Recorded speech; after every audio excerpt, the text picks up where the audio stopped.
রমাদান মাস তওবা করারই মাস। এই সময় গুনাহ মাফ পাওয়ার জন্য আল্লাহর পক্ষ থেকে যেমন আমাদের জন্য সুসংবাদ আছে, তেমনি আমরা নিজেরা রোজার কারণে অনেক গুনাহ থেকে বিরত থাকার চেষ্টা করি। আর যার ফলে এই সময়টা আমাদের মনটা আল্লাহর দিকে একটু বেশি ঝুঁকে, এবং মানুষের মধ্যে যখন আল্লাহর দিকে মনটা ভালো করে ঝুঁকে, আল্লাহ তাআলার সঙ্গে যখন সময় কাটানোর জন্য সেই প্রস্তুত হয়ে যায়, এই সময় তওবাটা বেশি করে আল্লাহ তাআলা কবুল করবেন।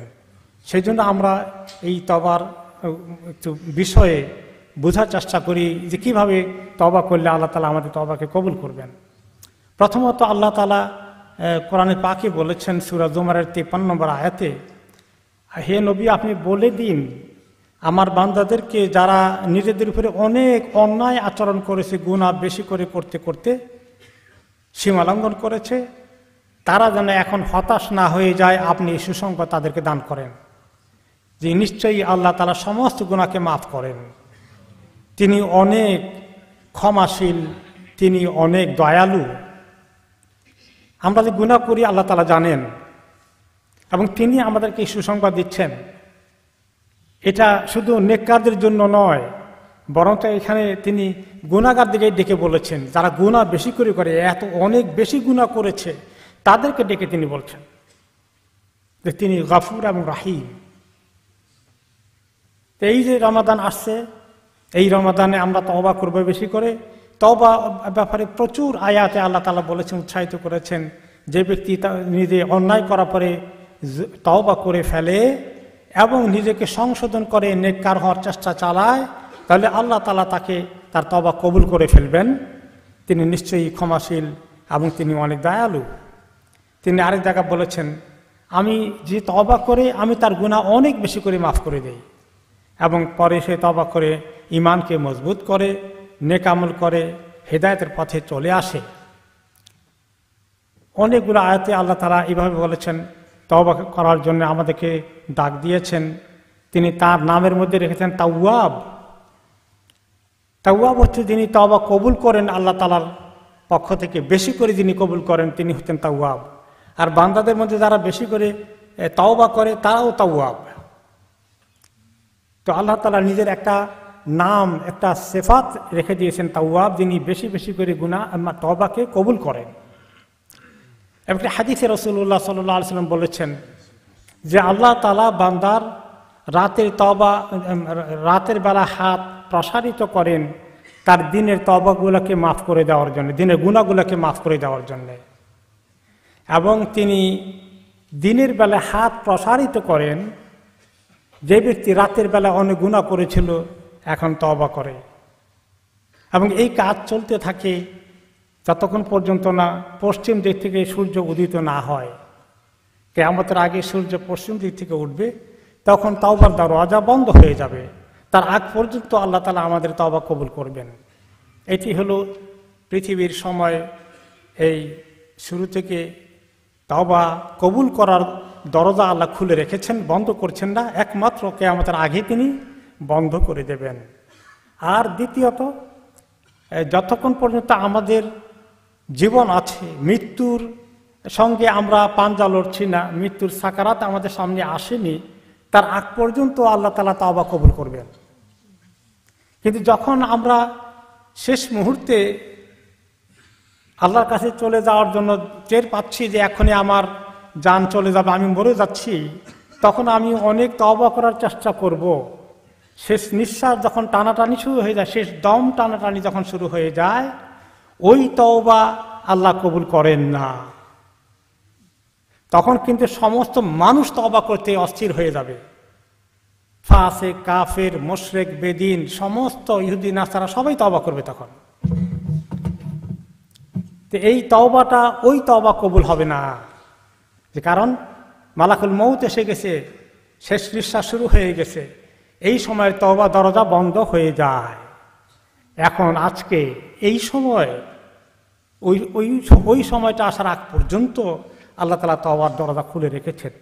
আমরা যত ইবাদত করি তার মাঝে ফাঁকে ফাঁকে তওবা করতে থাকবো। নবী করিম সাল্লাল্লাহু আলাইহি ওয়াসাল্লাম তওবা করার জন্য ইস্তেগফার করতেন, গুনাহ মাফ চাওয়া, ওইটাও ইস্তেগফার তওবা একই অর্থেই এসেছে। এবং তিনি কতবার মাপ চেয়েছেন, কতবার তওবা করেছেন আল্লাহ তাআলার কাছে দিনের মধ্যে? কোনো হাদিসে 70 বার বলা হয়েছে, কোনো হাদিসে 100 বারের কথা বলা হয়েছে। তাহলে আমরা যখন একা একা হাঁটছি, চলতে উঠতে বসতে, নামাজের আগে পরে, নামাজের ভিতরে, আমাদের এই তওবার অভ্যাসটা যেন গড়ে ওঠে এবং এই সুযোগ যেন আমরা না হারাই যে শেষ মুহূর্তে অস্থির হয়ে যাব, কিন্তু তখন আর তওবা কবুল হবে না। এখন তওবা অর্থ তো, তওবার তো 3টি অর্থ আছে, 3টি কাজ মিলে তওবা হয়। 1 নম্বরে হলো যে আমি যে গুনার ভিতরে লিপ্ত আছি, এই গুনাহটা আমি ছেড়ে দিয়ে তারপরে তওবা করতে হবে। গুনাহ করে আর বলি আহা কি করছি, আল্লাহ মাফ করে দেন, আর গুনার মধ্যে এখনো ডুবে আছি, তা হবে না। গুনাহটা ছেড়ে দিতে হবে। শুধু ছেড়ে দেওয়া নয়, এই গুনাহটা যদি কারো হক হয়ে, আল্লাহর হক হয়ে গেলে তো আল্লাহর কাছে মাফ চেতে থাকবো, কিন্তু বান্দার হক নষ্ট করেছি, তার জায়গা জমি আত্মসাৎ করেছি, এখন আমি আল্লাহর কাছে অনেক তওবা করি, এই তওবা তো আল্লাহ কবুল করবেন না। আমি যাকে প্রতারিত করেছি তার হক ফেরত দিতে হবে। তাহলে এইটা হলো যে গুনাহ থেকে সরে আসা। আর 2 নম্বর হচ্ছে আমি অত্যন্ত দুঃখিত হওয়া আল্লাহ তাআলার কাছে, কাতর হওয়া, আফসোস করতে থাকা যে আল্লাহ আমি এত গুনাহ করেছি, আল্লাহ আপনি আমাকে মাফ করে দেন, আমি খুবই লজ্জিত, আমি আল্লাহ খুবই অনুতপ্ত। এই মনের ভিতরে এই দুঃখ ব্যাপকভাবে সৃষ্টি করে আল্লাহর কাছে এক্সপ্রেস করতে পারা। আর 3 নম্বর হচ্ছে যে মনের ভিতরে এমন সিদ্ধান্ত নেওয়া যে এইরকম গুনাহ আমি আর জীবনেও করব না, আল্লাহ আমি একদম নিজেকে সেই মানসিকতা নিয়ে আপনার কাছে মাফ চাচ্ছি, আল্লাহ আমি কখনো আর এরকম গুনাহ করব না। এভাবে গুনাহ করলে সেই তওবাকে আল্লাহ তাআলা কবুল করেন। আমরা এখন একটি তওবা যে কি ফজিলতের জিনিস, একটি স্টোরি আমরা নেই, তাফসিরে এসেছে। মূসা আলাইহিস সালামের কওমে ওনার কাছে দরখাস্ত করলো, অনেক দিন থেকে বৃষ্টি নেই, আপনি একটু আল্লাহর কাছে দোয়া করেন, নবীরা দোয়া করলে তো বৃষ্টি দিবেন আল্লাহ তাআলা। তিনি অনেক দোয়া করলেন, সবাইকে দোয়া করতে বললেন, কিন্তু বৃষ্টির কোনো খবর নেই। তখন মূসা আলাইহিস সালাম একদিন বলেন যে আল্লাহ অনেকদিন থেকেই দরখাস্ত দিলাম, একটু বৃষ্টি দিলেন না। তো আল্লাহ তাআলা বলেন কেমনে দেব, তুমি যাদেরকে নিয়ে দোয়া করো ওখানে একজন বসে থাকে 40 বছর থেকে সে আমার বিরুদ্ধে, মানে আমার এত নাফরমানি করে যাচ্ছে, আর সে তোমাদের সঙ্গে থাকে, এসে তোমাদের সঙ্গে থাকা অবস্থা আমি কিন্তু তোমাদেরকে বৃষ্টি দেব না। তখন তিনি একদিন সবাইকে ডাকলেন, ডেকে বললেন সবাই আসো। আসছে, শোনো এখানে এমন একজন লোক আছে যে ব্যক্তির গুনার কারণে আল্লাহ তাআলা আমাদের উপর এত নাখোশ, সে থাকা অবস্থায় আল্লাহ তাআলা আমাদেরকে বৃষ্টি দেবেন না। আমি অনুরোধ করি তুমি বের হয়ে যাও, যে এত বেশি গুনাহ করছো তুমি বের হয়ে যাও এখান থেকে, এরপরে আমরা দোয়া করি আল্লাহ আমাদের সেই দোয়া কবুল করবেন। এখন লোকটা চিন্তা করলো, দেখি এইটা, সে মনে করলো আমি না অন্য কেউ, দেখি না একটু কেউ বাইর হয় কিনা, তাহলে তো বেঁচে গেল। দেখে যে কেউ বাইর হলো না। এখন সে বুঝতে পেরেছে ওই লোকটা সে। এখন সে বলে আল্লাহকে এখন বলে যে আল্লাহ আমি যদি এখন বের হয়ে যাই তাহলে আমি সবার কাছে ধরা পড়ে যাব, অপমানিত হয়ে যাব যে আমি অনেক বড় গুনাহগার। আর যদি এখানে বাকি থাকি, বসে থাকি, তাহলে এই আমরা হালাক হয়ে যাব, আপনি বৃষ্টি দেবেন না, আমরা এখন অভাব অনটনে দুর্ভিক্ষে মহামারীতে আমিও মরব, মানুষও মরবে। তো আল্লাহ আমি তো 40 বছর গুনাহ করেছি, আমি এখন আপনার কাছে ধরা দিয়েছি, আত্মসমর্পণ করছি, আল্লাহ গোপনে আল্লাহর কাছে আমি আপনার কাছে মাপ চেয়ে নিচ্ছি, আল্লাহ আপনি আমাকে মাফ করে দেন, আমি অন্তর থেকে আপনার কাছে মাপ চাচ্ছি। তো এই লোকটা মনে মনে আল্লাহর কাছে অন্তর দিয়ে এই দোয়াটা করলো। আর কিছুক্ষণের পর্যন্তই বৃষ্টি নাজিল হওয়া শুরু হয়ে গেল। তো বৃষ্টি নাজিল হওয়ার পরে মূসা আলাইহিস সালাম বলছে আল্লাহ আপনি বলছিলেন তোমাদের মধ্যে ওই লোকটা বের না হইলে আমি বৃষ্টি দেব না, ওইটা তোমাদের ভিতরে আছে, এখন কেউ তো দেখি বের হয় নাই, বৃষ্টি দিলেন যে আপনি, কেউ তো বের হলো না।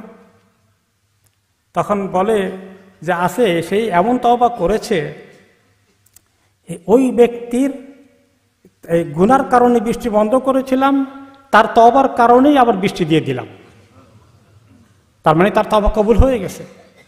তো মূসা আলাইহিস সালাম এখন তওবা কবুল হয়ে গেছে, এই লোকটাকে দেখতে চান, খুশির কারণে তাকে তিনি তার তওবা কবুল হয়েছে সুসংবাদ দিবেন যে আল্লাহ আমার একটু দেখান তো, আমি এই লোকটা কে, একটু দেখি তাকে আমি।